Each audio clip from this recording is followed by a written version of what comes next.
उनकी आँखों के रोशन दिए। जय हिंद दोस्तों, स्वागत आपका अपने YouTube चैनल पर। दोस्तों आज हम करने वाले हैं chapter number 8 atomic number complete करने वाले हैं एक शॉट के अंदर। आज इसकी हम थ्योरी और MCQs को उड़ाने वाले हैं। दोस्तों हमारा जो चैप्टर नंबर 7 था एलिमेंट्स एंड देयर सिंबल्स का, उसका एक पार्ट MCQs का भी बाकी है, मेटल्स एंड नॉन मेटल्स का। तो मुझे जैसे ही टाइम मिलेगा तो वो वीडियो आपको प्रोवाइड करवा दिया जाएगा, आपको बिल्कुल भी टेंशन नहीं लेनी है। दोस्तों अगर आप AWTPO और HC मिस्टल की pattern based mock test series purchase करना चाहते हैं तो आप रैंकर्स IQ एप्लीकेशन को डाउनलोड कर सकते हैं। और दोस्तों जो आपके साइंस के वीडियोस चले हुए हैं यूट्यूब पर, सबसे पहले आपको यूट्यूब पर वो वीडियो देखने हैं, उसके बाद क्विज़ आपको अटेम्प्ट करने हैं सेक्शनल टेस्ट के अंदर जाकर, जो आपको मिलेंगे AWTPO वाली टेस्ट सीरीज के अंदर। और हमने आपके लिए कंप्यूटर के 400 प्लस MCQs भी प्रोवाइड करवा दिए हैं वीडियो के माध्यम से, जिसके अंदर हमने कवर किए हैं प्रीवियस ईयर क्वेश्चंस। और यहाँ से दोस्तों आपको डायरेक्ट एग्जाम के अंदर क्वेश्चन देखने को मिलेंगे। तो अगर आप वीडियो देखना चाहते हैं तो इसका लिंक आपको मिल जाएगा डिस्क्रिप्शन बॉक्स के अंदर। AWTPO वाली टेस्ट सीरीज आपकी 15 अक्टूबर से पहले कंप्लीट कर दी जाएगी। HC मिस्टल की जो टेस्ट सीरीज आपकी 25 सितंबर से पहले कंप्लीट कर दी जाएगी। तो आपके पास बिल्कुल भी टाइम नहीं बचा हुआ है। इस बचे हुए टाइम के अंदर आपको ज़्यादा प्रैक्टिस करनी है, मॉक टेस्ट लगाने हैं और ज़्यादा से ज़्यादा रिवीजन करना है। जब आप एग्ज़ाम के अंदर बैठोगे तो आप 7000 प्लस TCS के 7000 प्लस MCQs अटैम्प्ट करके जाओगे। और उस टाइम पर दोस्तों जो आपका लेवल होगा वो एक नेक्स्ट लेवल का होगा, और जिससे आपको AWTPO और HC मिस्टल को क्रैक करने के अंदर आसानी दोस्तों होने वाली है। तो फटाफट जाइए रैंकर्स IQ एप्लीकेशन को डाउनलोड कर लीजिए। टेलीग्राम चैनल को ज्वाइन कर सकते हैं @DPHC 2022 सर्च करके। दोस्तों यहाँ पर आपने औरों के पास भी एटॉमिक नंबर पढ़ा होगा, और दोस्तों एक एटॉमिक नंबर मैं यहाँ पर पढ़ाने वाला हूँ। केवल 1 घंटे की वीडियो के अंदर आपको एटॉमिक नंबर और उसके MCQs यहाँ पर कवर करवा लूँगा। और दोस्तों इसके बाहर आपको एग्जाम में क्वेश्चन देखने को नहीं मिलेगा, ये मेरा वादा रहा आपसे। ठीक है दोस्तों, पिछले वीडियो के अंदर मैंने आपको एक बात बोली थी कि आपको आज ही टेबल के सामने दीवार पर चिपका देनी है पीरियोडिक टेबल। आपने वो काम किया या नहीं किया, उसका हमें कमेंट बॉक्स में कमेंट करके ज़रूर बताना है कि हाँ सर मैंने पीरियोडिक टेबल अपनी दीवार के सामने चिपका दी है। एक बार इसका रिवाइज ले लेते हैं कैसे हमने ट्रिक के साथ पीरियोडिक टेबल को याद किया था। फर्स्ट वाला ग्रुप हमारा आता है, इसको कैसे याद किया था, है, ली, ना, की, रब, से, फरियाद। सबसे पहले 2 जोड़ा था, फिर 8 जोड़ा था, ठीक है, फिर 8 जोड़ा था, फिर 18 जोड़ा था, फिर आपका 18 जोड़ा था और फिर 32 जोड़ा था। सेकंड ग्रुप जो था आपका, बेटा मांगे कार स्कूटर बाप रोए, बेटा मांगे कार स्कूटर बाप रोए। पहले 8 जोड़ा था, फिर 8 जोड़ा था, फिर 18, फिर 18, फिर 32। ये वाला ग्रुप ये वाला पीरियड हमने कैसे याद किया था, हमारा फोर्थ पीरियड। सुनो तुम विवाह कर लो मुझसे, फिर कोई नहीं कहेगा जानू। सुनो तुम विवाह कर लो मुझसे, फिर कोई नहीं कहेगा जानू। इसके नीचे वाला पीरियड हमने कैसे याद किया था, यारी जरा निभा मौत तक, रुकावट राह में पड़े आग में कूद जा। यारी जरा निभा मौत तक, रुकावट राह में पड़े आग में कूद जा। इसके नीचे वाला पीरियड लेंथेनाइड सीरीज, ला हफ्ता वरना रे उधर इधर पिटाई और होगी, ला हफ्ता वरना रे उधर इधर पिटाई और होगी। और जो आपका लेंथेनाइड सीरीज का एटॉमिक नंबर होता है वो 57 से लेके 71 होता है। और जो आपका एक्टिनाइड सीरीज का एटॉमिक नंबर होता है वो 89 से लेके 103 तक होता है, लोरेंशियम तक। अब आता है हमारा P ब्लॉक। इसको हमने कैसे याद किया था, बैंगन आलू गाजर इन थैला, बैंगन आलू गाजर इन थैला। फिर नेक्स्ट आता है आपका, कहें सीता जी सुनो प्रभु, कहें सीता जी सुनो प्रभु। नेक्स्ट आता है आपका नाइट्रोजन वाली फैमिली, न्यूजीलैंड पाकिस्तान ऑस्ट्रेलिया सब बिके, न्यूजीलैंड पाकिस्तान ऑस्ट्रेलिया सब बिके। नेक्स्ट आती है आपके ऑक्सीजन वाली फैमिली, ओल्ड स्टाइल से टीपो, ओल्ड स्टाइल से टीपो। फिर आता है आपका फ्लोरीन वाला ग्रुप, फिर कल बाहर आइए आंटी, फिर कल बाहर आइए आंटी। इसके बाद आता है आपका नोबल गैस वाला ग्रुप, है ना अगर कर 0 रन, है ना अगर कर 0 रन। और इसकी दोस्तों 0 वैलेंसी होती है, मैंने आपको बताया था। ठीक है, तो हमने अब रिवाइज कर ली है आपकी पीरियोडिक टेबल, और मुझे आशा है कि आपने ये पीरियोडिक टेबल अच्छे से कर ली होगी। चलिए स्टार्ट करते हैं। दोस्तों आज मैं आपको यहाँ पर कवर करवाने वाला हूँ एटॉमिक नंबर क्या होता है, मास नंबर क्या होता है, वैलेंसीज क्या होती हैं, आइसोटोप्स क्या होते हैं, आइसोबार्स क्या होते हैं। यही आपके एग्जाम के अंदर बार बार पूछे जाते हैं, और आपको AWTPO के अंदर भी यहीं से क्वेश्चन देखने को मिलेंगे। लोगों ने आपको साइंटिस्ट बना दिया हुआ, स्ट्रक्चर ऑफ एटम पूरा पढ़ा के। ठीक है, कुछ भी नहीं आने वाला है, यूजलेस थिंग आपको पढ़ाई जा रही है वहाँ पर। ठीक है, तो आप कंटेंट का बेनिफिट उठा सकते हैं जो आपको हमारे वाले यूट्यूब चैनल पर प्रोवाइड करवाया जा रहा है। चलिए स्टार्ट करते हैं। सबसे पहले आता है आपका एटॉमिक नंबर क्या होता है। एटॉमिक नंबर क्या होता है, तो क्या होता है ये, it is the number of protons of an atom. यह एक परमाणु के प्रोटॉन की संख्या होती है। कई बार आपको एग्जामिनर कंफ्यूज करने के लिए नंबर ऑफ प्रोटॉन्स ऑप्शन के अंदर नहीं डालता है, उस टाइम पर वो ऑप्शन के अंदर डालता है नंबर ऑफ इलेक्ट्रॉन्स। तो आपको बिल्कुल भी कंफ्यूजन लेना है, नंबर ऑफ प्रोटॉन्स आपके इक्वल होते हैं नंबर ऑफ इलेक्ट्रॉन्स के, ठीक है। तो अगर आपको नंबर ऑफ प्रोटॉन्स ऑप्शन के अंदर दिखे तो आपको नंबर ऑफ प्रोटॉन्स को टिक करना है, और अगर आपको नंबर ऑफ इलेक्ट्रॉन्स ऑप्शन के अंदर देखने को मिले तो आपको नंबर ऑफ इलेक्ट्रॉन्स टिक करना है, बिल्कुल भी कंफ्यूज नहीं होना है। और दोस्तों इसको डिनोट किया जाता है जेड से, एटॉमिक नंबर को डिनोट किया जाता है जेड से, आपको याद रखना है। नेक्स्ट पॉइंट आपका, all atoms of an elements have the same atomic number. किसी तत्व के सभी परमाणुओं का परमाणु क्रमांक समान होता है। तीनों पॉइंट आपके मोस्ट इंपॉर्टेंट हैं। और दोस्तों हाइड्रोजन के अंदर जो आपका एटॉमिक नंबर होता है वो 1 होता है, और इसके अंदर आपके जो नंबर ऑफ प्रोटॉन्स होते हैं वो 1 आपको देखने को मिलता है। हाइड्रोजन का जो आपका एटॉमिक नंबर होता है वो 1 होता है, और इसका जो नंबर ऑफ प्रोटॉन्स हैं वो 1 होता है न्यूक्लियस के अंदर। तो आपको ये सारे पॉइंट्स याद रखने हैं। नेक्स्ट आता है आपका मास नंबर, यानी कि द्रव्यमान संख्या आपकी क्या होती है। इसको डिनोट किया जाता है ए से, और ये होता है आपका सम होता है total number of protons and neutrons जो आपके न्यूक्लियस के अंदर प्रेजेंट होते हैं। नाभिक के अंदर प्रोटॉन और न्यूट्रॉन की कुल संख्या के योग को क्या कहा जाता है, मास नंबर, और इसे डिनोट किया जाता है ए से। ए बराबर आपका होता है जेड प्लस एन। आ जाओ ना, आ जाओ ना, आ से बन गया आपका ए, जाओ से मतलब बन गया आपका जेड, यानी कि एटॉमिक नंबर, ना से बन गया आपका number of nutrition, number of neutrons. आ जाओ ना से आप इसको याद कर सकते हैं, ए बराबर जेड प्लस एन। एक एग्जाम्पल से यहाँ पर समझाया गया है, जो आपका कार्बन होता है उसके अंदर आपके नंबर ऑफ प्रोटॉन्स होते हैं 6, नंबर ऑफ न्यूट्रॉन्स होते हैं 6। तो हम दोनों को जोड़ेंगे नंबर ऑफ प्रोटॉन्स और न्यूट्रॉन्स को, तो यहाँ पर आएगा हमारे पास मास ऑफ कार्बन कितना आएगा, 12, ठीक है। 6 + 6 जब हम करेंगे तो आपको मास ऑफ कार्बन यहाँ पर मिल जाएगा, जो आपका होता है मास होता है आपका कार्बन का। तो इसी टाइप से आपके पास न्यूमेरिकल भी पूछ सकता है, नंबर ऑफ प्रोटॉन्स दे देगा या आपको नंबर ऑफ न्यूट्रॉन्स दे देगा, ठीक है। तो आपको क्या करना है, प्रोटॉन्स और न्यूट्रॉन्स दोनों को जोड़ देना है और अपना मास नंबर यहाँ पर निकाल लेना है। नेक्स्ट आता है मास नंबर को और आपका जो एटॉमिक नंबर होता है उसको यहाँ पर कैसे लिखा जाता है। तो ऊपर की तरफ आपको देखने को मिलता है मास नंबर, जो कि होता है आपका नंबर ऑफ प्रोटॉन्स और number of neutrons. Number of protons और नंबर ऑफ न्यूट्रॉन्स आपका होता है मास नंबर्स। फिर आता है आपका एटॉमिक नंबर, ठीक है। एटॉमिक नंबर क्या होता है आपका, number of protons. Number of protons क्या होते हैं आपके, एटॉमिक नंबर। ये आपका हीलियम का एक सिंबल है, ठीक है। मास नंबर आपका होता है नंबर ऑफ प्रोटॉन्स प्लस में number of neutrons. Atomic number होता है आपका number of neutrons, number of protons आपका एटॉमिक नंबर होता है। तो आपको सारी बातें ये क्लियर हो गई होंगी। अब जो मेन इंपॉर्टेंट आता है आपका वैलेंसी, यहाँ से आपको क्वेश्चन देखने को मिल सकता है, ठीक है। हमने पीरियोडिक टेबल के अंदर हल्का सा इसका हाईलाइट भी लिया था। और वैलेंसी दोस्तों क्या होती है, सबसे पहले आपको पता होना चाहिए वैलेंस इलेक्ट्रॉन क्या होते हैं। तो वैलेंस इलेक्ट्रॉन क्या होते हैं आपके, जो इलेक्ट्रॉन आपके आउटर मोस्ट सेल में प्रेजेंट होते हैं एटम के बाहरी कोश में उपस्थित इलेक्ट्रॉनों की इलेक्ट्रॉन्स जो आपके होते हैं उन्हें संयोजी इलेक्ट्रॉन कहा जाता है। अब आपके 3 टाइप्स के एटम्स आते हैं यहाँ पर। एक ऐसे एटम हैं जो इलेक्ट्रॉन को लूज करते हैं, उनके अंदर वैलेंसी कैसे निकाली जाती है।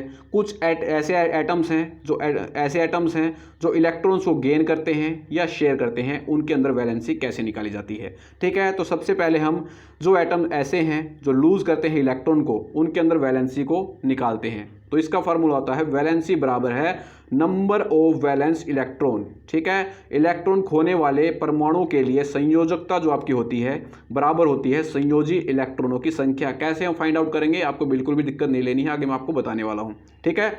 और दोस्तों सेकंड जो आपके हैं, for atoms gaining and sharing of electrons, वह परमाणु जो आपके इलेक्ट्रॉन्स को प्राप्त करते हैं या साझा करते हैं, तो उनके अंदर संयोजकता आपकी निकलेगी 8 माइनस में नंबर ऑफ वैलेंस इलेक्ट्रॉन। 8 में से हम नंबर ऑफ वैलेंस इलेक्ट्रॉन घटा देंगे तो आपको वैलेंसी यहाँ पर देखने को मिलेगी। वो एटम्स जो आपकी गेन करते हैं या तो इलेक्ट्रॉन को या शेयर करते हैं, ठीक है। अब चलिए हम देख लेते हैं वैलेंसी कैसे यहाँ पर फाइंड आउट होती है। उससे पहले है दोस्तों यहाँ पर एक और इंपॉर्टेंट पॉइंट है, वैलेंसी जो है आपकी वो डिपेंड किन किन फैक्टर्स पर करती है। डायरेक्ट दोस्तों यहाँ से एग्जाम के अंदर क्वेश्चन पूछा गया था जो आपका MCQ के अंदर आने वाला है, ठीक है। तो किस पर डिपेंड करती है, number of losing electron, second है आपका number of gaining electron, third है आपका नंबर ऑफ शेयरिंग इलेक्ट्रॉन। किसी तत्व की संयोजकता निर्भर करती है इलेक्ट्रॉन खोने की संख्या पर, इलेक्ट्रॉन प्राप्त करने की संख्या पर, इलेक्ट्रॉन साझा करने की संख्या पर। तीनों पॉइंट मोस्ट इंपॉर्टेंट है, डायरेक्ट एग्जाम में यहाँ से क्वेश्चन पूछा गया था। एक और इंपॉर्टेंट पॉइंट आपको याद रखना है, वैलेंसी जो होती है नोबल गैस की वो होती है, नोबल गैस के जो एलिमेंट्स होते हैं वो होते हैं 0, क्योंकि इनके अंदर outer most orbital completely filled होता है, ठीक है। और इनका दोस्तों जो ऑक्टेट है वो कंप्लीट रहता है, इसीलिए आपके 0 वैलेंसी का ग्रुप है। आपसे एग्जामिनर पूछे कि 0 वैलेंसी वाला ग्रुप कौन सा है, तो आपका ये नोबल गैस वाला ग्रुप है। हीलियम, नियोन, आर्गन, है ना अगर कर क्रिप्टोन, जिनोन और रेडोन। ट्रिक क्या थी, है ना अगर कर 0 रन, ये आपका नोबल गैस वाला ग्रुप है, ग्रुप 18। अब हम देखते हैं वैलेंसी कैसे निकालते हैं। सबसे पहले आता है आपका हाइड्रोजन। तो हाइड्रोजन का एटॉमिक नंबर कितना होता है, 1 होता है। नंबर ऑफ इलेक्ट्रॉन्स कितने होते हैं, 1 होते हैं। तो यहाँ पर 1 इलेक्ट्रॉन प्रेजेंट है आपका K सेल के अंदर दोस्तों। और जो आपके एलिमेंट्स हैं ये आपके ऑक्टेट कंप्लीट करते हैं, लेकिन जो हाइड्रोजन है ये थोड़ा ट्रेंड से बाहर है, ठीक है। ये अपना डुप्लेट कंप्लीट करता है 1 इलेक्ट्रॉन को गेन करके। जैसे ये 1 इलेक्ट्रॉन को गेन करेगा इसका डुप्लेट कंप्लीट हो जाएगा और इसकी वैलेंसी कितनी हो जाएगी, 1। दोस्तों इसको आपको याद रखना है। अब आता आपका हीलियम। तो हीलियम का आपका एटॉमिक नंबर कितना होता है, 2। तो K शेल आपकी कंप्लीटली फिल्ड रहेगी यहाँ पर 2। और दोस्तों आपको पता है नोबल गैस का जो आउटर मोस्ट ऑर्बिटल होता है वो कंप्लीटली फिल्ड होता है और इनकी 0 वैलेंसीज रहती है, ठीक है। तो ना ही ये गेन करती हैं, ना ही शेयर करती हैं, ना ही इलेक्ट्रॉन को लूज करती हैं।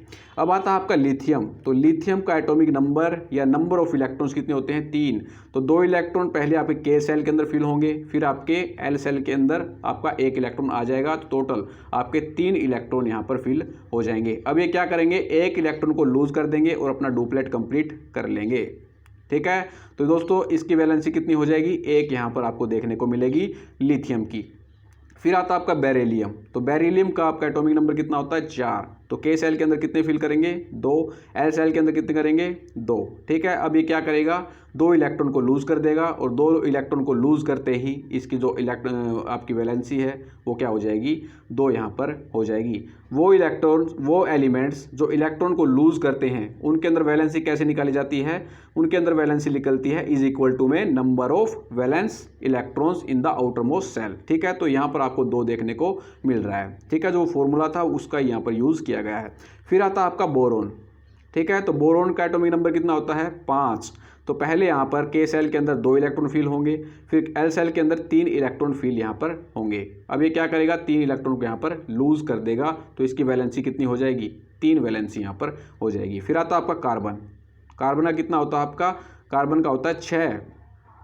कार्बन का कितना होता है, 6 एटॉमिक नंबर। तो सबसे पहले आपका K सेल के अंदर 2 इलेक्ट्रॉन फिल किए जाएंगे, फिर आपके L सेल के अंदर 4 इलेक्ट्रॉन, यानी 4 बच जाते हैं हमारे पास, 4 इलेक्ट्रॉन यहाँ पर फिल किए जाते हैं। अब ये क्या करता है, 4 इलेक्ट्रॉन को लूज कर देता है और ये इक्वल टू होगा आपका नंबर ऑफ वैलेंस इलेक्ट्रॉन्स के, ठीक है। तो 4 वैलेंसी होती है आपकी कार्बन की। फिर आता आपका नाइट्रोजन। नाइट्रोजन का 7 होता है। ऐसे आपका 2 आपके सबसे पहले K सेल के अंदर फिल होंगे, फिर आपके 5 L सेल के अंदर फिल होंगे। अब दोस्तों इसको अपना आउटर मोस्ट जो इलेक्ट्रॉनिक कॉन्फ़िगरेशन है सेल के अंदर उसको कंप्लीट करना है। अब ये क्या करेगा, अपना 3 इलेक्ट्रॉन को गेन करके अपना आउटर मोस्ट सेल जो है उसको फुल्ली कंप्लीट कर लेगा और अपना ऑक्टेट कंप्लीट कर लेगा। हमने जो फॉर्मूला पढ़ा था, जो एलिमेंट्स गेन करते हैं इलेक्ट्रॉन का, उनके अंदर वैलेंसी कैसे निकाली जाती है, 8 minus number of valence electron, ठीक है। तो 8 में से हम 5 घटाएंगे, 8 में से वैलेंस इलेक्ट्रॉन कितने इसके आउटर मोस्ट सेल के अंदर, 5। तो 8 में से 5 घटाएंगे कितना आएगा, 3। तो इसकी वैलेंसी कितनी हो जाएगी हमारी, 3, ठीक है। नेक्स्ट आता आपका ऑक्सीजन। ऑक्सीजन का कितना है एटॉमिक नंबर आपका, 8, ठीक है। तो पहले हम भरेंगे K सेल के अंदर, फिर भरेंगे 6 आपके L सेल के अंदर, ठीक है। अब इसको हम 8 में से 6 घटाएंगे, कितना बनेगा आपके पास, 2, ठीक है। 2 इलेक्ट्रॉन ये गेन करके क्या करेगा, अपना जो आउटर मोस्ट ऑर्बिटल है उसको फुलफिल कर लेगा। अब आता है आपका फ्लोरीन। फ्लोरीन का कितना होता है आपका, 9। तो 2 आएंगे सबसे पहले K सेल के अंदर, फिर आएंगे आपके 7 L सेल के अंदर। तो 1 इलेक्ट्रॉन गेन करके यहाँ पर ऑक्टेट को कंप्लीट कर लेता है। नेक्स्ट आता है आपका नियोन। तो नियोन आपकी नोबल गैस है, ठीक है, तो इसका जो वैलेंसी आपकी 0 रहेगी, है ना, अगर कर 0 रन। फिर आता है आपका सोडियम। सोडियम का एटॉमिक नंबर या नंबर ऑफ इलेक्ट्रॉन कितने हैं, 11। तो सबसे पहले 2 भरे जाएंगे के सेल के अंदर, फिर 8 भरे जाएंगे एल सेल के अंदर, 1 बचेगा आपका एम सेल के अंदर, ठीक है। तो ये क्या करेगा, एक इलेक्ट्रॉन को क्या कर देगा, लूज कर देगा। और हमने पढ़ा है जिन भी एलिमेंट्स के अंदर इलेक्ट्रॉन लूज होते हैं उनमें वैलेंसी बराबर होती है नंबर ऑफ वैलेंस इलेक्ट्रॉन के, तो वैलेंसी आपकी 1 हो जाएगी। अब आता है आपका मैग्नीशियम। मैग्नीशियम में कितना होता है आपका 12, तो 2 8 2 हो जाएगा। अब ये क्या करेगा, 2 इलेक्ट्रॉन को लूज कर देगा, तो यहाँ पर वैलेंसी कितनी हो जाएगी, 2 हो जाएगी। फिर आता है आपका एल्यूमिनियम। एल्यूमिनियम में कितना होता है 13, 2 8 3। सबसे पहले के अंदर भरेंगे 2, फिर एल के अंदर 8 भरेंगे, फिर 3 भरेंगे अपने एम सेल के अंदर। 3 इलेक्ट्रॉन को लूज कर देगा और अपना आउटर मोस्ट ऑर्बिटल है उसके अंदर ऑक्टेट को कंप्लीट कर लेगा। फिर आता है आपका सिलिकॉन। सिलिकॉन में कितना होता है 2 8 4, ठीक है, 4 जो इलेक्ट्रॉन है इनको लूज कर देगा और ऑक्टेट को कंप्लीट कर लेगा और इसकी जो वैलेंसी बनेगी वो 4 बनेगी। फॉस्फोरस का केस इंपॉर्टेंट है, एग्जामिनर इसको पूछेगा ही पूछेगा, मोस्ट इंपॉर्टेंट है, एग्जामिनर इसको पूछ चुका है, क्योंकि इसकी जो वैलेंसी होती है वो 3 और 5 दोनों होती है। और दोस्तों जो ट्रांजिशन मेटल्स होती हैं, जब आप हायर क्लासेस के अंदर जाते हो, ये तो हम ओनली बेसिक पढ़ रहे हैं, जब आप 11 12 और बीएससी तक जाते हो तो वहाँ पर ट्रांजिशन एलिमेंट्स की जो आपको वैलेंसी है वो अलग अलग देखने को मिलती है। एग्जामिनर सीधा क्वेश्चन पूछता है कि जो ट्रांजिशन एलिमेंट्स की वैलेंसी है वो वेरिएबल होती है, ठीक है, तो वो आपको याद रखना है। जो ट्रांजिशन मेटल्स की ट्रांजिशन एलिमेंट्स आपके होते हैं उनकी वेरिएबल वैलेंसीज होती है, अलग अलग वैलेंसीज आपको देखने को मिलती हैं, ठीक है। तो फॉस्फोरस वाला केस वेरी वेरी इंपॉर्टेंट है। 2 8 5 इसका एटॉमिक नंबर आपका होता है, 2 और 8 10 15 15 इसका होता है, ठीक है। तो सबसे पहले के सेल के अंदर 2 भरेंगे, फिर 8 आपके एल में, फिर 5 आएंगे आपके एम में। अब ये क्या करता है, या तो 3 इलेक्ट्रॉन को गेन करके यहाँ पर ऑक्टेट को कंप्लीट कर लेगा, या तो 5 इलेक्ट्रॉन को देके अपना क्या करेगा, इनर मोस्ट जो इसका ऑर्बिटल है, इनर मोस्ट जो सेल है उसका ऑक्टेट कंप्लीट कर लेगा। तो ये गेन भी करता है और लूज भी कर सकता है, ये एग्जामिनर पूछ सकता है, ठीक है। फॉस्फोरस वाला केस आपको याद रखना है, इसकी वैलेंसी 3 भी होती है और 5 भी होती है। नेक्स्ट आता है आपका सल्फर। तो सल्फर कितना होता है आपका 16, तो 2 8 और 6। अब ये 2 इलेक्ट्रॉन गेन कर लेगा, ठीक है, 2 इलेक्ट्रॉन गेन करके यहाँ पर ऑक्टेटो कंप्लीट कर लेगा। नेक्स्ट आता है आपका क्लोरीन। क्लोरीन कितना होता है आपका 17, तो यहाँ पर लास्ट ऑर्बिटल के अंदर एम सेल के अंदर 7 फिल होंगे, तो 1 इलेक्ट्रॉन गेन करके ऑक्टेटो कंप्लीट कर लेगा, तो इसकी वैलेंसी हो जाएगी 1। आर्गन, ये आपकी नोबल गैस है, इसको करने की जरूरत ही नहीं है, यहाँ पर जो ऑक्टेट है इनका पहले से कंप्लीट रहता है, 0 वैलेंसी इनकी रहती है, ठीक है। तो दोस्तों इस टाइप से आपको ये वैलेंसी याद रखनी है। डायरेक्ट एग्जाम के अंदर एग्जामिनर क्वेश्चन यहाँ से पूछता है कि आपको बतानी है लिथियम की वैलेंसी कितनी है, ठीक है। तो अगर आपने समझ लिया है तो आपको बिल्कुल भी टेंशन नहीं लेनी है। और दोस्तों अगर आपको एटॉमिक नंबर पता होगा तो ही आप वैलेंसी को निकाल यहाँ पर पाओगे, ठीक है।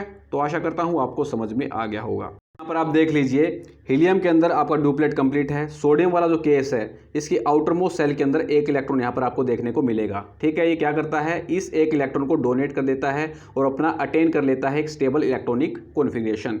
ऐसे फॉस्फोरस वाला देख लीजिए, इसके अंदर आउटर मोस्ट सेल के अंदर कितने इलेक्ट्रॉन है, 1 2 3 4 और 5, ठीक है। या तो ये इन 5 इलेक्ट्रॉन को डोनेट करके एक स्टेबल इलेक्ट्रॉनिक कॉन्फ़िगरेशन अटेन करेगा, या 3 इलेक्ट्रॉन ये क्या करेगा, गेन करके आउटर मोस्ट जो सेल है उसके अंदर ऑक्टेटो कंप्लीट कर लेगा। तो इसीलिए इसके अंदर 3 और 5 वैलेंसी आपको देखने को मिलती है फॉस्फोरस वाले केस के अंदर। वेरी वेरी इंपॉर्टेंट है, इसको आपको याद रखना है। अब आता है आपका आइसोटोप्स क्या होते हैं। आइसोटोप्स क्या होते हैं, बार बार एग्जामिनर यहाँ से क्वेश्चन पूछता है। तो क्या होते हैं, it has same atomic number but different mass number. इसकी परमाणु संख्या समान होती है आपकी, लेकिन द्रव्यमान संख्या है वो भिन्न होती है। एग्जाम्पल देखिए, हाइड्रोजन के आपके 3 आइसोटोप्स यहाँ पर होते हैं। फर्स्ट होता है आपका प्रोटियम, सेकंड होता है आपका ड्यूटेरियम, थर्ड होता है आपका ट्राइटियम। यहाँ पर फॉर्मूला क्या होता है इसका, 1H1। तो यहाँ पर आप देखिए एटॉमिक नंबर इन सभी में सेम है, 1 1 आपको यहाँ पर एटॉमिक नंबर देखने को मिलेगा, लेकिन जो इनका मास नंबर है वो अलग अलग है। प्रोटियम के अंदर मास नंबर 1 है, ड्यूटेरियम के अंदर आपका मास नंबर 2 है, ट्राइटियम के अंदर आपको मास नंबर 3 देखने को मिलेगा। तो जिन भी एलिमेंट्स के अंदर आपको एटॉमिक नंबर सेम देखने को मिले लेकिन मास नंबर अलग अलग देखने को मिले, वो आपके आइसोटोप्स रहते हैं। अब यहाँ पर कार्बन के आइसोटोप्स देख लीजिए, यहाँ पर आपको दोनों एटॉमिक नंबर जो सेम देखने को मिलेंगे, 6 और 6, लेकिन जो मास नंबर है इन दोनों का अलग अलग रहेगा। ऐसे क्लोरीन का है, दोनों के अंदर आपका 17 देखने को मिलेगा, लेकिन जो मास नंबर है ये 35 है यहाँ पर, लेकिन यहाँ पर है 37। तो ये सारे आपस में क्या है, ये आइसोटोप्स रहेंगे। इंपॉर्टेंट पॉइंट है एक, the chemical properties of isotopes are similar but their physical properties are different. जो आपके आइसोटोप्स होते हैं उनकी केमिकल प्रॉपर्टीज सेम होती है लेकिन फिजिकल प्रॉपर्टीज डिफरेंट होती है। एप्लीकेशन से बार बार क्वेश्चन पूछा जाता है आइसोटोप्स की एप्लीकेशंस, आइसोटोप्स का यूज कहाँ कहाँ पर किया जाता है। फर्स्ट इंपॉर्टेंट पॉइंट है an isotope of uranium is used as fuel in nuclear reactor. Uranium के एक समस्थानिक का उपयोग परमाणु रिएक्टरों में ईंधन के रूप में किया जाता है। इसको आपको याद रखना है, एग्जामिनर बार बार पूछता है। आइसोटोप का जो आपका यूरेनियम का उसको एज ए फ्यूल यूज में लाया जाता है कहाँ पर, न्यूक्लियर रिएक्टर के अंदर। सेकंड पॉइंट है आइसोटोप जो आपका कोबाल्ट का उसको यूज किया जाता है ट्रीटमेंट ऑफ कैंसर के अंदर। कोबाल्ट के एक समस्थानिक का उपयोग कैंसर के उपचार के लिए किया जाता है। थर्ड एप्लीकेशन है an isotope of iodine is used in treatment of goitre. घेंगे के उपचार के लिए आयोडीन के एक समस्थानिक का उपयोग किया जाता है। तीनों एप्लीकेशन वेरी वेरी इंपॉर्टेंट हैं, इसको आपको याद रखनी है। आइसोटोप जो आपका यूरेनियम का होता है उसको as a fuel nuclear reactor के अंदर यूज किया जाता है, और जो आपका आइसोटोप होता है कोबाल्ट का उसको यूज किया जाता है ट्रीटमेंट ऑफ कैंसर के अंदर। और जो आपका आयोडीन का आइसोटोप होता है उसको यूज किया जाता है ट्रीटमेंट ऑफ ग्वाइटर यानी घेंगे के उपचार के लिए आयोडीन के आइसोटोप का यूज किया जाता है। अब आते हैं आपके आइसोबार्स। तो आइसोबार्स क्या होते हैं? Atoms of different elements with different atomic number which have the same mass number are known as isobars. ऐसे एटम्स जिनका एटॉमिक नंबर तो अलग अलग हो लेकिन मास नंबर आपको सेम देखने को मिले उनको क्या बोलते हैं? आइसोबार्स यानी कि समभारिक कहते हैं। यहाँ पर आप देखिए ये आपके सामने एटम्स हैं, इन सभी के आपको एटॉमिक नंबर अलग अलग देखने को मिलेंगे लेकिन इनका जो मास नंबर है सभी का 40 40 40 40 है। तो ये सारे क्या हैं आपके आइसोबार्स यहाँ पर रहेंगे। ऐसे परमाणु जिनका द्रव्यमान संख्या समान हो लेकिन परमाणु क्रमांक अलग अलग हो उनको समभारिक कहा जाता है। आपके सामने ये एग्जाम्पल्स हैं। अब दोस्तों यहाँ पर की पॉइंट्स आपके सामने आते हैं जो कि वेरी वेरी इंपॉर्टेंट है। फर्स्ट पॉइंट आपका the first model of an atom was given by J Thomson. Direct exam के अंदर क्वेश्चन पूछा जाता है परमाणु का पहला मॉडल किसने दिया था? आपका जे थॉमसन ने, लेकिन वो दोस्तों फेल हो गए थे एटम का स्ट्रक्चर बनाने के लिए। उसके बाद आए थे आपके रदरफोर्ड। ठीक है, तो आपको याद रखना पहला मॉडल जो आपका दिया गया था जे थॉमसन के द्वारा दिया गया था और इनका जो मॉडल था आपका प्लम पडिंग मॉडल था। प्लम पडिंग मॉडल था। एक तरबूज के आकार में इन्होंने एक मॉडल दिया जिसमें ये बोला कि तरबूज के अंदर जो लाल वाला भाग है उसके अंदर आपका पॉजिटिव चार्ज है, जो उसके अंदर बीज हैं वो आपके नेगेटिव चार्ज हैं। और एक आपका क्रिसमस पड भी होता है। क्रिसमस पड आपकी डिश होती है और उन्होंने क्या बोला उसके अंदर जो आपका स्फीयर है, खाने वाला जो भाग है, खाने वाला तो सारा ही होता है, उन्होंने क्या बोला कि उसके अंदर जो स्फीयर है वो आपका पॉजिटिव चार्ज है और उसके अंदर जो आपके ड्राई फ्रूट्स हैं वो आपके इलेक्ट्रॉन्स हैं। ठीक है, तो इन्होंने प्लम पडिंग मॉडल दिया था, ये आपको याद रखना। किसने दिया था प्लम पडिंग मॉडल? आपका थॉमसन ने दिया था। वेरी वेरी इंपॉर्टेंट यहाँ पर रहेगा। क्या प्रपोज यहाँ पर इन्होंने किया था वो पॉइंट्स देख लेते हैं। An atoms consist of positive charge sphere and electrons are embedded in it. जो यहाँ पर उन्होंने क्रिसमस पड का यूज किया था उनके अंदर इन्होंने बताया था कि जो आपका स्फीयर है उसके अंदर पॉजिटिव चार्ज है और जो आपका उसके अंदर ड्राई फ्रूट्स हैं वो इलेक्ट्रॉन्स यहाँ पर एम्बेडेड हैं यानी कि इलेक्ट्रॉन उसके अंदर सन्निहित होते हैं। तो पहला प्रपोजिशन उन्होंने ये दिया था। सेकेंड पॉइंट है the negative and positive charge are equally in magnitude so the atom as the whole is electrically neutral. जो आपको एटम के अंदर नेगेटिव और पॉजिटिव चार्ज होते हैं वो इक्वल मैग्नीट्यूड के अंदर होते हैं यानी कि बराबर यहाँ पर परिमाण के अंदर होते हैं। इसीलिए वो जो एटम होता है वो विद्युत रूप से उदासीन होता है, इलेक्ट्रिकली न्यूट्रल होता है। नेगेटिव और पॉजिटिव चार्ज दोनों इक्वल मैग्नीट्यूड के अंदर होते हैं, इसीलिए एटम जो होता है आपका इलेक्ट्रिकली न्यूट्रल होता है। तो ये पॉइंट आपको याद रखने हैं। फिर ये फेल हो गए थे। उसके बाद आए थे आपके रदरफोर्ड। ठीक है, रदरफोर्ड का जो एक्सपेरिमेंट था रदरफोर्ड अल्फा स्कैटरिंग एक्सपेरिमेंट, इसको सभी डिटेल के अंदर पढ़ा रहे होंगे, लेकिन दोस्तों यहाँ से केवल आपका 2 ही क्वेश्चन पूछे जाते हैं। तो मैं यहाँ पर एक्सपेरिमेंट नहीं बताने वाला हूँ। एक्सपेरिमेंट तो मैं भी आपको करवा दूंगा। रदरफोर्ड जो थे उन्होंने क्या किया, बम्बार्डिंग करवाई थी। एक ली उन्होंने gold foil, thin gold foil ली, उसके ऊपर बम्बार्डिंग करवाई अल्फा पार्टिकल्स की, ठीक है। तो उन्होंने क्या पाया कि काफ़ी ज़्यादा संख्या के अंदर अल्फा पार्टिकल्स जो थे गोल्ड फॉइल के अंदर से गुजर रहे थे, लेकिन कम संख्या के अंदर जो अल्फा पार्टिकल्स थे वो डिफ्लेक्ट हो रहे थे। तो उन्होंने पाया कि जो एटम है उसके अंदर जो पॉजिटिव चार्ज है वो काफ़ी कम संख्या के अंदर प्रेजेंट है, और ये जो आपका न्यूक्लियस है, न्यूक्लियस के अराउंड ही आपके इलेक्ट्रॉन्स मूव करते रहते हैं। तो कोई फायदा नहीं है बसड़बाजी याद करने का। यहाँ पर जो एग्जामिनर पूछता है वो क्या पूछता है, Rutherford alpha scattering experiment lead to discovery of atomic nucleus, ठीक है। इन्होंने क्या की थी, एटॉमिक न्यूक्लियस की यहाँ पर डिस्कवरी की थी, और कौन सा एक्सपेरिमेंट था, रदरफोर्ड अल्फा स्कैटरिंग एक्सपेरिमेंट का, ठीक है। नेक्स्ट पॉइंट है, in Rutherford alpha scattering experiment the particles are directed toward a gold foil. Rutherford के अल्फा प्रकीर्णन प्रयोग के अंदर जो आपके अल्फा पार्टिकल्स थे, वो जो सोने की पन्नी थी पतली वाली, उसके अंदर से पास आराम से हो रहे थे। तो दोनों पॉइंट आपसे पूछ जाते हैं, एक्सपेरिमेंट नहीं पूछा जाता है, ठीक है। एग्जामिनर आपसे केवल ये पूछेगा कि एटॉमिक न्यूक्लियस की डिस्कवरी की थी, और जो आपके अल्फा स्कैटरिंग पार्टिकल्स थे वो जो आपकी थिन गोल्ड फॉयल थी उसके अंदर से पास हो रहे थे, और बहुत ही कम संख्या के अंदर डिफ्लेक्ट हो रहे थे। नेक्स्ट आता है आपका credit of discovery of electrons and protons goes to J Thomson and E Goldstein respectively. जो आपका डिस्कवरी का क्रेडिट दिया जाता है, इलेक्ट्रॉन की डिस्कवरी किसने की थी पूछा जाता है, जे थॉमसन ने की थी। प्रोटॉन की डिस्कवरी किसने की थी, गोल्डस्टीन ने की थी। इलेक्ट्रॉन की डिस्कवरी किसने की थी, थॉमसन ने की थी, और प्रोटॉन की गोल्डस्टीन ने की थी। पीजी से इसको याद कर लेना, इसको कर लेना ईट से याद, ठीक है। ईट से बन गया आपका इलेक्ट्रॉन थॉमसन, पीजी से बन गया आपका प्रोटॉन गोल्डस्टीन। फिर आपके न्यूट्रॉन की डिस्कवरी की किसने, चैडविक ने, ठीक है। जे एन करके इसको याद कर लेना, ठीक है। जे चैडविक ने आपकी न्यूट्रॉन की डिस्कवरी की थी, और जैसे ही न्यूट्रॉन की डिस्कवरी हुई आपके 3 सब एटॉमिक पार्टिकल्स हो गए आपके इलेक्ट्रॉन्स, प्रोटॉन्स और न्यूट्रॉन्स। इलेक्ट्रॉन की डिस्कवरी आपकी की थी किसने, थॉमसन ने। प्रोटॉन की आपकी की थी किसने, गोल्डस्टीन ने। और न्यूट्रॉन की डिस्कवरी किसने की थी, चैडविक ने। तीनों इंपॉर्टेंट साइंटिस्ट के नेम हैं, ये आपको याद रखने हैं। इलेक्ट्रॉन्स जो हैं आपके ये नेगेटिवली चार्ज पार्टिकल्स होते हैं, और प्रोटॉन्स जो हैं आपके पॉजिटिवली चार्ज पार्टिकल्स होते हैं, और न्यूट्रॉन्स जो है उन पर कोई भी चार्ज नहीं होता है। ये आपको डायरेक्ट एग्जाम के अंदर क्वेश्चन पूछा जाता है कि न्यूट्रॉन्स पर कौन सा चार्ज होता है, तो इन पर कोई भी चार्ज नहीं होता है। नेगेटिव चार्ज आपको इलेक्ट्रॉन्स पर होता है, प्रोटॉन्स पर होता है आपका पॉजिटिव चार्ज, और न्यूट्रॉन्स पर आपका कोई भी चार्ज यहाँ पर नहीं होता है। यहाँ पर हमारी कंप्लीट हो जाती है एटॉमिक नंबर की थ्योरी ठीक है। अब हम चलते हैं एमसीक्यूज की तरफ। ओनली वही कंटेंट मिलेगा, और दोस्तों एक ही वीडियो के अंदर इसको कंसाइज करने में काफ़ी टाइम लगता है, तो वीडियो को लाइक किया कीजिए, और शेयर ज़रूर करना भूलिए, शेयर करना न भूलिए, बोलना नहीं है बिल्कुल भी। फर्स्ट आता है आपके सामने क्वेश्चन जो है, ये एग्जाम के अंदर क्वेश्चन पूछा गया है। यहाँ पर एक्सपेरिमेंट नहीं पूछा है क्या क्या किया था उसने, ठीक है। और जो टीचर्स हैं आपको एक्सपेरिमेंट फालतू के पढ़ाए जा रहे हैं, क्या फ़ायदा उसका, यूजलेस है वो। फर्स्ट क्वेश्चन आपका, Rutherford alpha particle scattering experiment result into discovery of. Rutherford के अल्फा कणों के प्रकीर्णन प्रयोग परिणाम स्वरूप किसकी खोज हुई थी।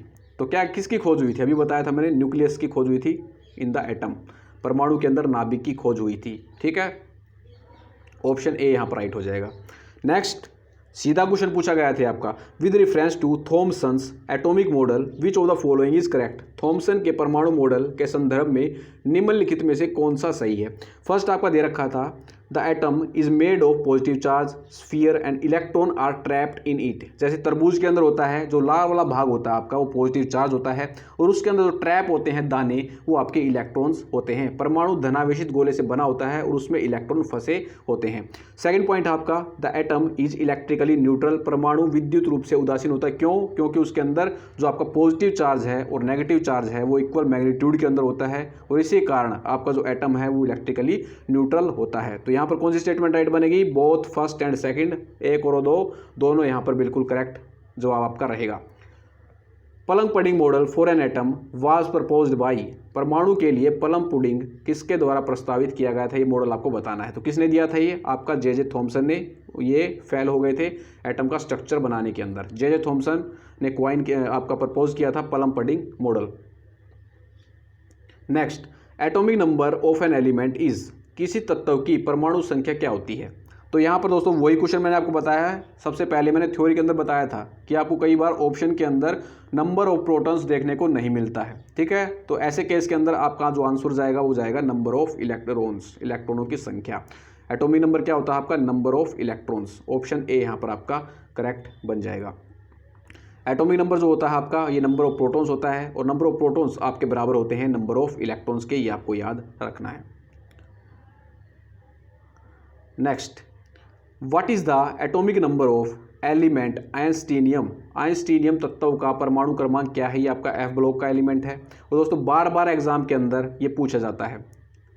क्या है इसका, 99। पिछली वाली वीडियो के अंदर भी मैंने आपको बताया था। नेक्स्ट, एक आवर्त के 4 मूल तत्वों की परमाणु संख्या 11, 13, 16, 17 है। ठीक है, एक आपको पीरियड दे रखा है और उसकी जो आपको एटॉमिक नंबर दे रखे हैं 11, 13, 16, 17। आधुनिक आवर्त सारणी में उच्चतम धात्विक मूल तत्व की परमाणु संख्या क्या होगी। दोस्तों यहाँ पर हमें मेटेलिक कैरेक्टर बताना है, हाईएस्ट मेटेलिक कैरेक्टर किसका रहेगा यहाँ पर।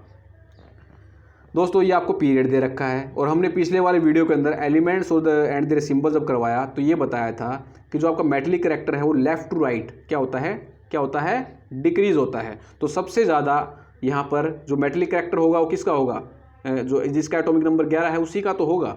ठीक है, तो क्यों कन्फ्यूज हो रहे हो। और एटॉमिक नंबर 11 किसका होता है, हेलिना। है का 1, ना का कितना होगा आपका 3।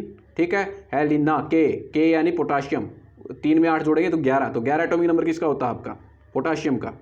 सबसे ज़्यादा आपका एटॉमिक नंबर किसका होगा, पोटाशियम का। ठीक है, तो 11 इसका राइट आंसर हो जाएगा, ऑप्शन डी। नेक्स्ट आपका question number 7, the atomic number of which of the following elements is greater than that of iodine. निम्नलिखित में से किस तत्व का परमाणु क्रमांक आयोडीन से अधिक होता है। दोस्तों अगर आपको पीरियोडिक टेबल याद है तो ही आप इस क्वेश्चन का आंसर यहाँ पर कर पाओगे। एटॉमिक नंबर आयोडीन कैसे निकालेंगे, ये कौन सी फैमिली के अंदर आता है, फ्लोरीन वाली फैमिली के अंदर आता है। फ्लोरीन कितना होता है आपका 9, तो 9 में 8 जोड़ेंगे कितना आएगा क्लोरीन, 17, 17 में 18 जोड़ेंगे कितना आएगा 35, 35 इसका होता है ब्रोमीन का, 35 में 18 जोड़ेंगे तो किसका आएगा, आयोडीन का 53, 35 में 18 जोड़ेंगे कितना आएगा 53, तो आयोडीन का क्या आ जाएगा हमारे पास 53। यहाँ पर आपको एटॉमिक नंबर इसका देखने को मिलता है। ठीक है, फिर कल बाहर आइए आंटी, तो ऐसी वो ट्रिक मैंने आपको याद नहीं करवाई थी। पीरियोडिक टेबल अच्छे से याद कर लोगे तो काफ़ी आपकी मुश्किलें हैं जो आसान हो जाएंगी। दोस्तों अब हम इसको एटॉमिक नंबर से ना लेके पीरियड वाइज इसको सोल्व यहाँ पर करने वाले हैं। कैसे हम इसको पीरियड वाइज सोल्व करेंगे, ब्रोमीन और जो जिंक होता है आपका ये 4th पीरियड के अंदर होता है आपका। ठीक है, जिंक आपका डी ग्रुप का एलिमेंट है और ब्रोमीन आपका पी ग्रुप का एलिमेंट है, फिर कल बाहर यानी कि फ्लोरीन वाले ग्रुप के अंदर है ये। ठीक है, 4th पीरियड का है ये। तो इन दोनों के अंदर किसका एटॉमिक नंबर ज़्यादा होगा, लेफ्ट टू राइट जब हम मूव करते हैं तो आपका एटॉमिक नंबर बढ़ता है, तो जिंक और ब्रोमीन के अंदर आपका ब्रोमीन का ज़्यादा यहाँ पर रहेगा। ठीक है, और जो आपका आयोडीन है, आयोडीन ब्रोमीन से नीचे प्रेजेंट होता है, नीचे की तरफ जब जाएंगे हम तो आपका एटॉमिक नंबर बढ़ता है, लेफ्ट टू राइट भी आपका एटॉमिक नंबर बढ़ता है और ऊपर से नीचे भी आपका एटॉमिक नंबर बढ़ता है। तो ब्रोमीन से नीचे क्या आता है आपका आयोडीन, तो आयोडीन का ब्रोमीन से ज़्यादा होगा, तो यहाँ पर ब्रोमीन भी आपका आंसर नहीं होगा। तो 2 ऑप्शन यहाँ पर हमारे रिमूव हो गए हैं, जिंक और आपका ब्रोमीन। अब बचता है आपका सिल्वर, तो सिल्वर आपका आता है 5th पीरियड के अंदर, सिल्वर आता है आपका 5th पीरियड के अंदर, सिल्वर आपका 5th पीरियड के अंदर, आयोडीन भी आपका 5th पीरियड के अंदर। ठीक है, तो लेफ्ट टू राइट जो हम मूव करेंगे तो एटॉमिक नंबर बढ़ेगा। ठीक है, तो सिल्वर और आयोडीन के कंपैरिजन के अंदर आयोडीन का आपका ज़्यादा होगा क्योंकि पी ब्लॉक का एलिमेंट है, सेम पीरियड के अंदर लेफ्ट टू राइट आपका एटॉमिक नंबर बढ़ता है। अब एक ही बच गया हमारा प्लैटिनम, तो यही हमारा आंसर होगा, ऑप्शन सी यहाँ पर आपका बिल्कुल करेक्ट हो जाएगा। और प्लैटिनम आपका किस पीरियड के अंदर आता है, 6th पीरियड के अंदर आता है। किया था ना ला हफ्ता वरना रे उधर इधर पिटाई और होगी, 6th पीरियड है वो आपका। ठीक है, तो प्लैटिनम का आपका आयोडीन से ज़्यादा होता है, ये आपको याद रखना है। नेक्स्ट, 5वें कोष में 3 इलेक्ट्रॉन प्राप्त करके शिथिल होने वाला परमाणु का परमाणु क्रमांक है the atomic number of the atom that becomes stable by gaining 3 electrons in the 5th shell is. इस क्वेश्चन को आप सोल्व करके दिखाइए। ये क्वेश्चन आपका रेलवे के अंदर पूछा गया था, TCS ने वो एग्जाम आपका कंडक्ट करवाया था। ठीक है, कैसे इस क्वेश्चन को सोल्व करेंगे फटाफट से मैं आपको बता देता हूँ। एक रूल मैंने दोस्तों आपको बताया था 2n², जहाँ पर n का मान होता है 1 2 3 4 5। इलेक्ट्रॉन्स हम शेल्स के अंदर कैसे निकालते हैं, ये रूल होता है हमारा 2n², ये फार्मूला होता है, और n की वैल्यू होती है हमारी 1 2 3 4 5। तो पहली सेल के अंदर हम n की वैल्यू क्या रखेंगे 1, तो 1 का स्क्वायर 1, 2 × 1 2 आ जाएगा। सेकेंड वाली के अंदर 2 रखेंगे तो 2 का स्क्वायर कितना आ जाएगा आपका 4, 4 दूनी 8। थर्ड वाली सेल के अंदर n की वैल्यू 3 रखेंगे तो 3 का स्क्वायर 9, तो 9 गुना 2 आपका 18 आ जाएगा। फोर्थ सेल के अंदर भी आपके 18 होते हैं। अब क्या बोल रहा है, फिफ्थ सेल के अंदर ये 3 गेन करके, ठीक है, जो अपना आउटर मोस्ट सेल के अंदर जो आपका ऑक्टेट है उसे कंप्लीट करेगा। तो 3 गेन अगर ये कर रहा है तो इसका मतलब ये है कि 5 यहाँ ऑलरेडी प्रेजेंट हैं, ठीक है। तो 5 अगर यहाँ पर ऑलरेडी प्रेजेंट हैं, 3 ये गेन करेगा तो ही ऑक्टेट तो यहाँ पर कंप्लीट होगा, ठीक है। अब हमें क्या करना है, सभी को काउंट कर लेना है। 2 + 8 कितना होता है 10, 10 और 18, 10 और 18 28, 28 और 10 28 और 10 38 और 8 46, 46 और 5 कितना हो गया 51। 51 आपका जो एटॉमिक नंबर होता है वो किसका होता है, टिन का, SB। क्या राइट आंसर होगा, ऑप्शन बी। इजी क्वेश्चन था। ऐसे ही अगर आपसे और भी कोई क्वेश्चन पूछे तो उसको ऐसे ही फॉर्मूला का यूज करके आपको सोल्व करना है। नेक्स्ट, निम्नलिखित में से गैलियम का परमाणु क्रमांक कौन सा है। Which among the following is the atomic number of gallium. तो गैलियम कौन सी वाली फैमिली के अंदर है, बोरोन वाली के अंदर। बैंगल, आलू, गाजर। बोरोन का कितना होता है आपका 3, ठीक है। बोरोन का कितना होता है 5, बोरोन का 5, एल्यूमिनियम का 13, ठीक है। 13 में जोड़ेंगे हम 18 तो कितना आएगा 31। गाजर यानी कि गैलियम 31 आ जाएगा। ऑप्शन सी आपका करेक्ट हो जाएगा। ऐसे एटॉमिक नंबर याद करो यार, रटने से कुछ ना होने वाला। एक तत्व का परमाणु क्रमांक n होता है। इसके परमाणु के नाभिक में प्रोटॉनों की संख्या बतानी है।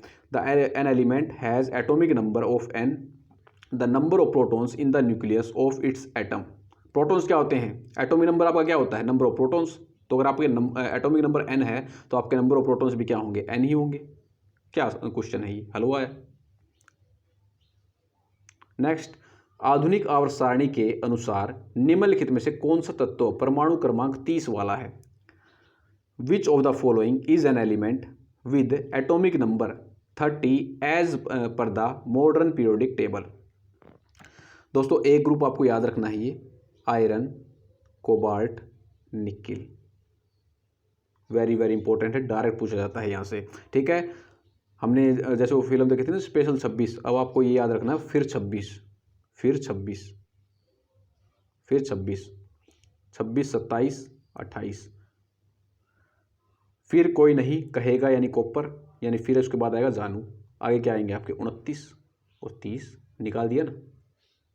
तो किसका होता है 30 आपका एटॉमिक नंबर, ये होता है आपका जिंक का। लेकिन इसको आपको याद रखना है, आयरन 26 फिर 26। अब आपको स्पेशल 26 को भूल जाना है, फिर 26, 2-3 बार इसको रिवाइज कर लेना। नेक्स्ट, एक अल्फा कण को किसके रूप में जाना जाता है। An alpha particle is also known as. तो काफ़ी बार एग्जाम के अंदर पूछा गया है, इसीलिए मैंने यहाँ पर लिया है द्वितीय आवेशित helium ion. A double charge helium ion को क्या बोलते हैं, अल्फा पार्टिकल, जो आपके यूज में लाए गए थे रदरफोर्ड स्कैटरिंग एक्सपेरिमेंट के अंदर, ठीक है। हमने कौन सा क्वेश्चन कर लिया, आगे। नेक्स्ट 13, एम कोश में कितने इलेक्ट्रॉन भरे हुए हैं। How many electrons are occupied in M shell. तो 2n² से ही निकालेंगे KLM। तो m कौन सी सेल आपकी, थर्ड सेल है, तो 3 का स्क्वायर 9, 9 गुना 2 18। कौन सी रॉकेट साइंस है, 18 इसका करेक्ट आंसर हो जाएगा। कितने इलेक्ट्रॉन्स होंगे एम सेल के अंदर, 18। यही रूल लगाना है हमें। KLM, m कौन सी सेल है, तीसरी, 3 का स्क्वायर 9 और 9 गुना 2 18, 18 इलेक्ट्रॉन्स हो जाएंगे आपके एम सेल के अंदर। नेक्स्ट, एक तत्व की द्रव्यमान संख्या, the mass number of an element is. First आपका दे रखा है the number of electrons and neutrons in the nucleus, नाभिक में इलेक्ट्रॉन और न्यूट्रॉनों की संख्या। सेकंड दे रखा है the number of protons and neutrons in its nucleus, इसके नाभिक में प्रोटॉन और न्यूट्रॉनों की संख्या। तो यही राइट हो जाएगा आपका, ठीक है। मास नंबर क्या होता है आपका, नंबर ऑफ प्रोटॉन्स प्लस में number of neutrons in the nucleus, जिसको डिनोट किया जाता है आपका ए के द्वारा। इसको आपको याद रखना है। आपका question number 15, the mass number of N isotope of an element is 298। Mass number आपको दे रखा है 298, और न्यूक्लियस के अंदर जो आपके न्यूट्रॉन्स हैं वो है 189। तो आपसे पूछा गया है एटॉमिक नंबर यहाँ पर बता दो, परमाणुओं की संख्या बता दो। एक तत्व के समस्थानिक की द्रव्यमान संख्या 298 है और नाभिक में न्यूट्रॉन आपके 189। तो आपको परमाणु संख्या बतानी है। तो कौन सी रॉकेट साइंस है, डायरेक्ट फॉर्मूला रखो और आंसर पाओ। फॉर्मूला मैंने आपको बता दिया, वीडियो को पॉज करके इसका आंसर निकालने की कोशिश करो। तो मास नंबर कैसे निकालते हैं, ये होता है आपका नंबर ऑफ प्रोटॉन्स प्लस में नंबर ऑफ न्यूट्रॉन्स, ठीक है। और नंबर ऑफ न्यूट्रॉन्स आपके किसके, नंबर ऑफ प्रोटॉन्स किसके बराबर होते हैं, ये होते हैं आपके एटॉमिक नंबर के, ठीक है। तो यहाँ पर क्या आ जाएगा आपका Z, और A में से आपके नंबर ऑफ न्यूट्रॉन्स यहाँ पर घट जाएंगे। 298 में से 189 आएगा यहाँ पर, 298 में से 189 जब यहाँ पर माइनस होगा तो आपका आंसर आ जाएगा, क्या आएगा, 109। ऑप्शन सी आपका करेक्ट हो जाएगा। बताओ कौन सी रॉकेट साइंस थी इसके अंदर, आसान क्वेश्चन था, ऐसे ही क्वेश्चन आने वाले हैं। नेक्स्ट आपका एक परमाणु की द्रव्यमान संख्या 23 दे रखी है और परमाणु संख्या 11 दे रखी है, तो प्रोटॉनों की संख्या बतानी है, घुमा कर पूछ रखा है, कुछ भी क्वेश्चन के अंदर है नहीं। An atom has mass number 23 and atomic number 11, the number of protons is, इसका आंसर देने की कोशिश करो, बताओ क्या क्या है इस क्वेश्चन के अंदर। नंबर ऑफ प्रोटॉन्स पूछ रखा है आपसे, एटॉमिक नंबर क्या है आपका 11, और एटॉमिक नंबर के अंदर क्या होते हैं, टोटल नंबर ऑफ प्रोटॉन्स होते हैं। टोटल नंबर ऑफ प्रोटॉन्स कितने हैं यहाँ पर, 11। एटॉमिक नंबर अगर हमारा 11 है तो यही तो प्रोटॉन्स होते हैं, ये आंसर हो जाएगा इसका, घबराने की बिल्कुल जरूरत नहीं है। नेक्स्ट, ड्यूट्रियम की द्रव्यमान संख्या क्या होती है, the mass number of deuterium, तो मास नंबर क्या होता है ड्यूट्रियम के अंदर, 2, 1s2, ऊपर वाला क्या होता है आपका मास नंबर, तो क्या हो जाएगा ड्यूट्रियम के अंदर 2। ट्राइटियम के अंदर मास नंबर कितना होता है, 3। प्रोटियम के अंदर कितना होता है, 1। यहाँ पर देखो प्रोटियम के अंदर 1 मास नंबर होता है, ड्यूट्रियम के अंदर 2, ट्राइटियम के अंदर 3, तीनों आइसोटोप हैं आपके किसके, हाइड्रोजन के। नेक्स्ट, किसी तत्व की संयोजकता निम्नलिखित में से किस पर निर्भर करती है, valency of element depend upon which of the following. पहले मैंने आपको बताया था, डायरेक्ट क्वेश्चन यहाँ से पूछा गया था। तो ये करती है आपकी नंबर ऑफ लूजिंग इलेक्ट्रॉन से, नंबर ऑफ गेनिंग इलेक्ट्रॉन से, नंबर ऑफ शेयरिंग इलेक्ट्रॉन से, इलेक्ट्रॉन खोने की संख्या, इलेक्ट्रॉन प्राप्त करने की संख्या, इलेक्ट्रॉन साझा करने की संख्या, ठीक है। तो तीनों पर आपकी संयोजकता है वो निर्भर करती है, तो तीनों यहाँ पर आपके बिल्कुल करेक्ट आंसर बन जाएंगे। आया मजा। नेक्स्ट, किसी तत्व की संयोजकता निर्भर करती है, the valency of elements depends upon the, first आपका दे रखा है total number of protons in the atom, परमाणु में प्रोटॉनों की कुल संख्या। सेकंड आपका दे रखा है mass number of an atom, एक परमाणु की द्रव्यमान संख्या।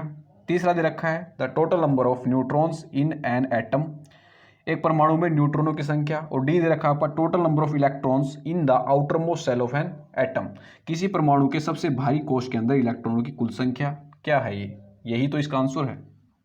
इतनी देर से हम क्या भोग रहे हैं, यही तो भोग रहे हैं। जो आपकी वैलेंसी होती है वो डिपेंड करती है जो आपके टोटल नंबर ऑफ इलेक्ट्रॉन्स होते हैं आउटर मोस्ट सेल के अंदर, उसके ऊपर डिपेंड करती है।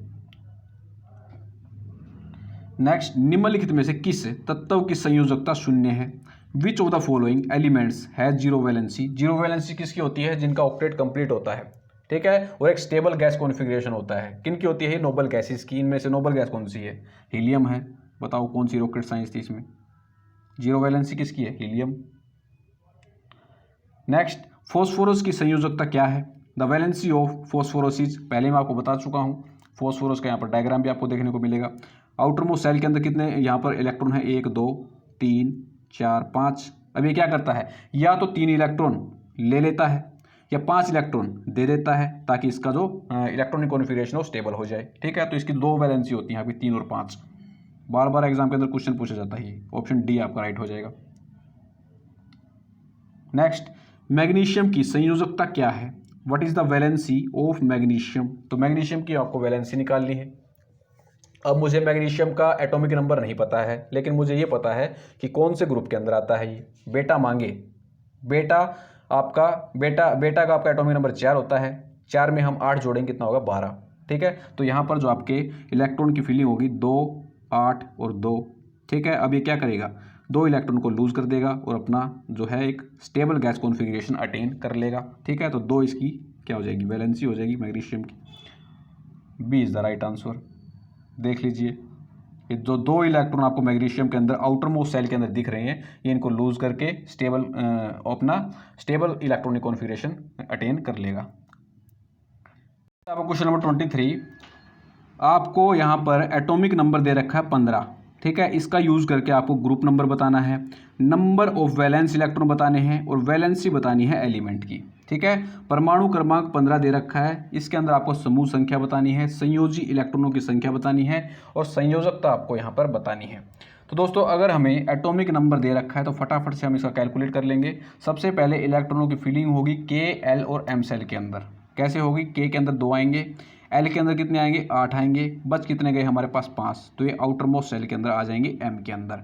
ठीक है, अब यहाँ पर नंबर ऑफ वैलेंस इलेक्ट्रॉन कितने हैं? 5 हैं। ठीक है, तो 5 इलेक्ट्रॉन वैलेंस इलेक्ट्रॉन किस ऑप्शन के अंदर दे रखे हैं? ए और बी के अंदर, सी और डी के अंदर नहीं देखे, तो ये तो हमारे ऑप्शन हो ही नहीं सकते हैं। ठीक है, अब दोस्तों यहाँ पर क्या होगा? 3 इलेक्ट्रॉन को गेन कर लिया जाएगा। 3 इलेक्ट्रॉन को गेन करके ये अपना ऑक्टेट को कंप्लीट कर लेगा, तो इसकी वैलेंसी कितनी हो जाएगी? 13। और एटॉमिक नंबर अगर 15 है तो कौन सा ग्रुप है आपका? 15वां ग्रुप है। ठीक है, ऑप्शन बी यहाँ पर आपका राइट हो जाएगा। B is the right answer. Next आपका क्वेश्चन नंबर 24। निम्नलिखित में से किस तत्व के समुच्चय की संयोजकता समान है? Which of the following sets of elements has the same valency? ये आपको सेट्स दे रखे हैं, इनके अंदर से आपको बताना है किसकी वैलेंसी सेम है। दोस्तों जो आपका वैलेंसी होती है वो सेम रहती है ग्रुप के अंदर, क्योंकि ग्रुप के अंदर जो एलिमेंट्स होते हैं उनके आउटर मोस्ट ऑर्बिटल के अंदर इलेक्ट्रॉनों की जो संख्या होती है वो समान होती है। तो यहाँ पर ए ग्रुप के एलिमेंट्स कौन से हैं? बेटा, मांगे, कार, स्कूटर, बाप, रोए। तो कौन सा ये? एम जी, सी ए और बी ए। ठीक है, सेकंड ग्रुप आपका रहेगा बेटा, मांगे, कार, स्कूटर, बाप, रोए। ठीक है, इनके जो आउटर मोस्ट ऑर्बिटल होते हैं उनके अंदर सेम इलेक्ट्रॉन्स होते हैं, इसीलिए इनकी सेम वैलेंसी होती है। Option D is the right answer. Next, संयोजकता इलेक्ट्रॉन उपस्थित होते हैं। Valence electron are present in the, first आपका दे रखा है मिडल ऑर्बिट, सेकंड दे रखा है आपका डी ऑर्बिट, सी आपका दे रखा है इनर मोस्ट ऑर्बिट यानी कि अंतरतम कक्षा, और डी ऑप्शन दे रखा है आपका outer most orbit of the atom, परमाणु की बाहरी कक्षा। तो वैलेंस इलेक्ट्रॉन कहाँ पर प्रेजेंट होते हैं? आउटर मोस्ट ऑर्बिट के अंदर। ऑप्शन डी आपका यहाँ पर करेक्ट हो जाएगा। डी अगर आपने दिया तो बिल्कुल आपका यहाँ पर राइट जवाब रहेगा। परमाणु की बाहरी कक्षा के अंदर संयोजी इलेक्ट्रॉन आपके उपस्थित होते हैं। नेक्स्ट, मर्क्यूरस आयन की संयोजकता आपको बतानी है। मर्क्यूरस आयन की वैलेंसी आपको यहाँ पर बतानी है। दोस्तों आपका जो मरकरी है ये आपका डी ग्रुप का एलिमेंट है, और जो आपके डी ग्रुप के एलिमेंट होते हैं ट्रांजिशन एलिमेंट्स, ये आपके अलग अलग वैलेंसी कैरी करते हैं। ऐसे यहाँ पर जो केस है आपका मर्क्यूरस आयन का है, मर्क्यूरिक आयन जो आपका उसकी वैलेंसी होती है आपकी +2, और जो आपका मर्क्यूरस आयन है इसकी वैलेंसी होती है आपकी 1। ठीक है, इसको आपको याद कर लेना है। जनरली आपसे वैलेंसी एस और पी ब्लॉक की ही पूछी जाएगी। ठीक है, तो ऑप्शन बी यहाँ पर आपका करेक्ट हो जाएगा। मर्क्यूरस आयन की यहाँ पर 1 वैलेंसी होती है, और मर्क्यूरिक आयन की अगर आपसे पूछा जाए तो 2 वैलेंसी यहाँ पर होती है। नेक्स्ट, Cl नेगेटिव आयन में संयोजी इलेक्ट्रॉनों की संख्या कितनी है? नंबर ऑफ वैलेंस इलेक्ट्रॉन बताने हैं आपको Cl माइनस आयन के अंदर। एटॉमिक नंबर क्या होता है इसके अंदर? 8 7 15 और 2 17, 2 8 और 7। ठीक है, वैसे अगर आपसे पूछा जाए कि यहाँ पर जो आपकी वैलेंसी वो कितनी रहेगी, तो ये 1 इलेक्ट्रॉन गेन करता है और ऑक्टेट को कंप्लीट कर लेता है। लेकिन यहाँ पर हमसे पूछा गया वैलेंस इलेक्ट्रॉन Cl माइनस, तो माइनस दे रखा है यहाँ पर चार्ज, तो 1 इलेक्ट्रॉन को यहाँ पर प्लस कर देंगे। ठीक है, तो कितने हो जाएंगे हमारे पास? टोटल 8 इलेक्ट्रॉन हो जाएंगे आउटर मोस्ट सेल के अंदर। तो वैलेंस इलेक्ट्रॉन कितने हैं यहाँ पर? 8। बी आपका यहाँ पर राइट हो जाएगा। काफ़ी इजी क्वेश्चन है। ठीक है, नेक्स्ट, संयोजकता कोष में इलेक्ट्रॉनों की संख्या किसके बराबर होती है? The number of electrons in the valence shell is equal to its. तो किसके बराबर होती है? आपकी समूह संख्या के, ग्रुप नंबर के। जो आपके नंबर ऑफ इलेक्ट्रॉन्स होते हैं वैलेंस सेल के अंदर वो आपके बराबर होते हैं ग्रुप नंबर के। ऑप्शन सी आपका यहाँ पर राइट हो जाएगा। नेक्स्ट, सामान्यतः विद्युत धनात्मक तत्वों की संयोजकता क्या होती है? Generally the valency of electropositive elements is, ये आपको बताना है। ये आपका टीसीएस ने क्वेश्चन पूछा था।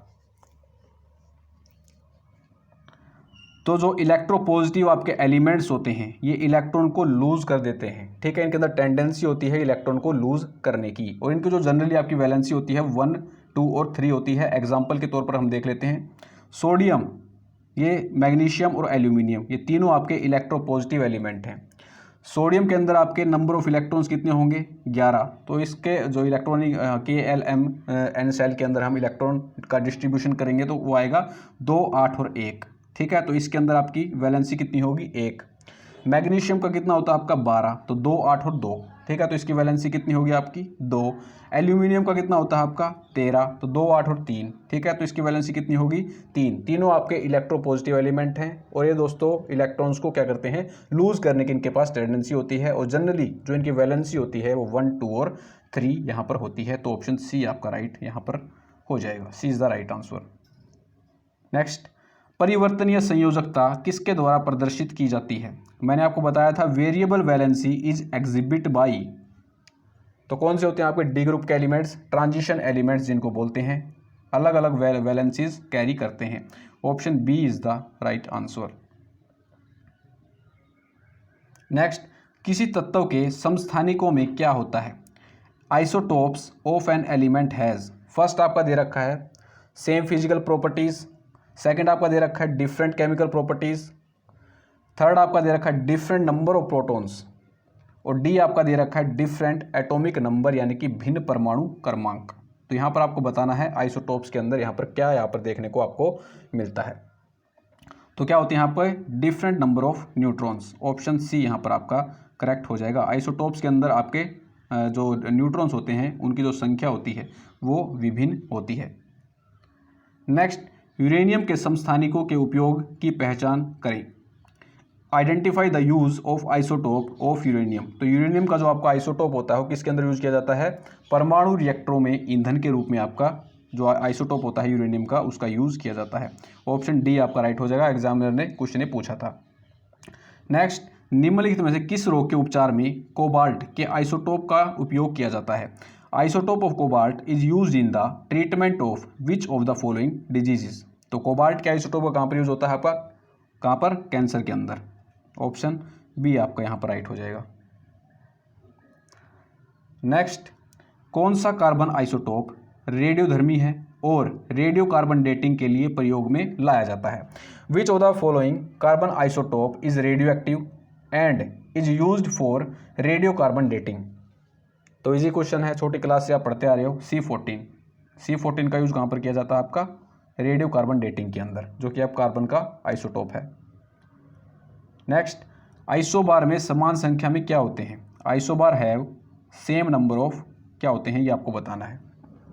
तो आइसोबार के अंदर सेम नंबर ऑफ प्रोटॉन्स और न्यूट्रॉन्स होते हैं। प्रोटॉन्स और न्यूट्रॉन्स को कंबाइन करके क्या बोला जाता है? न्यूक्लियॉन्स, ठीक है, आपको याद रखना है। तो सेम नंबर ऑफ न्यूक्लियॉन्स किसके अंदर होते हैं? आइसोबार के अंदर। Option B is the right answer. Next, निम्न में से कौन सा युग्म समभारिक का उदाहरण है?